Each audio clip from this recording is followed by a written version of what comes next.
I think Michigan fans are in a different reality than they have been for the past decade, and they don't know what to do with themselves right You're now. probably right.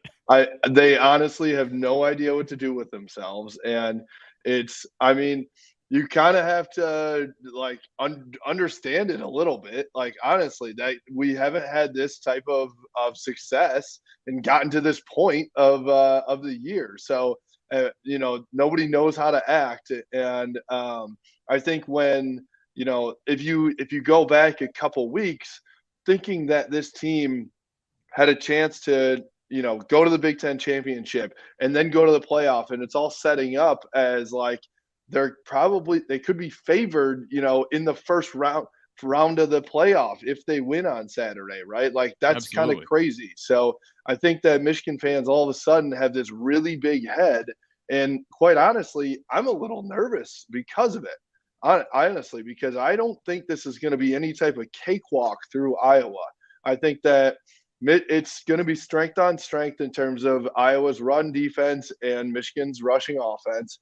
And I want to hear about how confident you are going into this game. Are you thinking you've got no chance? Is it going to be a close game? Do you feel like you've got a pretty good chance to win? What are you thinking?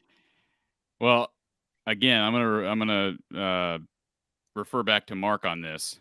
Mark, you've worked with me here throughout the season.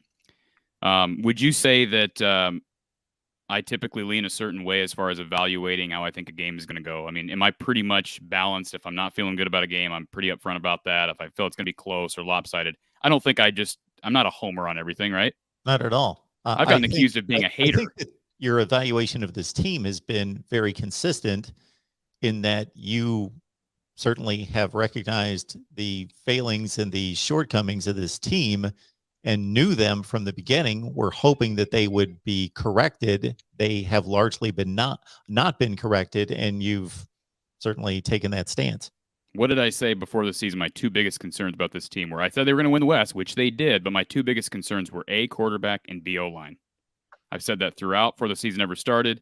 Now I fell for it when Iowa ran through Indiana and they run through Iowa State. They beat Penn State. You start to fall for that, these issues are going to be masked. And in the end, they did not.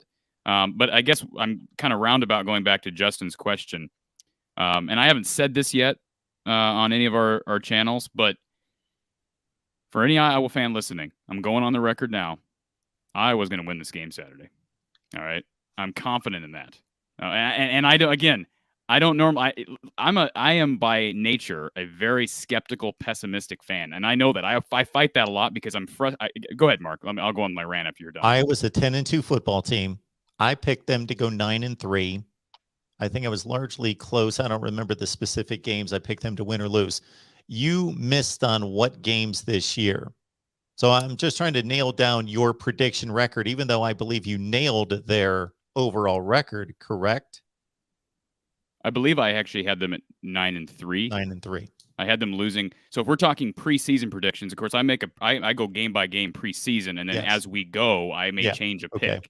So preseason, I had them losing to Iowa State. I had them losing to Northwestern. Of course, before we knew Northwestern was a dumpster fire. And I believe I had them losing to Penn State. So you could say I missed all of those. As we went on with the season, certainly I picked Iowa against Northwestern. I did pick Wisconsin to beat Iowa, which ended up happening. The one I really missed, I also picked Iowa to beat Iowa State, by the way, I believe. Again, I have to look back. But the one I really missed was the Purdue loss. That one totally blindsided me, and it shouldn't have, given Iowa's struggles against David Bell and Jeff Brom. But I don't normally in a game like this, Justin, I'm very, very skeptical, and I'm just negative in general. And I just think, well, and I don't think Iowa has any pressure in this game. I don't think they're playing with any pressure at all. And that's part of the reason why I think I feel so good about it. Because like 2015, perfect example. You're 12-0 all year. Everybody's hating on you. And sort of like Michigan, they're in a position, same situation. You win this game, you are clearly in the playoff. There is no doubt about it. All right. I think if Iowa wins this game, Mark, there's a chance you're in the playoff, but probably not. Even if you win the game, you win by 20, I think you're probably still not in. I went through the scenarios, and we can talk about those. But I just think the combination of Michigan coming off this win against Ohio State, which is the biggest win under Jim Harbaugh, no question about it. I don't think any Michigan fan's going to argue that. It's the biggest win under Jim Harbaugh, combined with the fact that Iowa traditionally does match up pretty well with Michigan or Iowa. I shouldn't say that. Iowa lost in 2019 against Michigan, right? 10-3. It was a terrible performance up front, the interior of the line. But typically, Iowa matches up a lot better with Michigan than Ohio State. So you got the hangover factor. You have the coaching factor. I think these players, I mean, Kirk Ferentz was very emotional today in his press conference, which I heard was it Rick Pizzo for Big Ten Network asked Kirk a question after the Nebraska game. You know, we don't see you get very emotional very often, Kirk. I'm thinking, Rick, where have you been the last 23 years? He's always crying. I mean, that, you know, it is what it is. He's always crying. So that was kind of ridiculous. But I just think these guys are ready. It sounds like they're going to get Terry Roberts back, and that's something I said Sunday, and I think I said it to you, Mark, too, or Saturday, excuse me, with Don Patterson. If he can come back at corner for Iowa this week, that will be absolutely massive.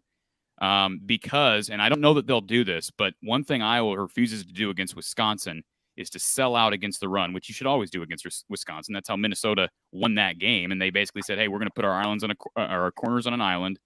And if you're going to throw over the top and our corners get beat, we're just going to tell our corners, take a pass interference, wrap them up. We'll take 15 yards over 30 any day. And that's exactly what they did.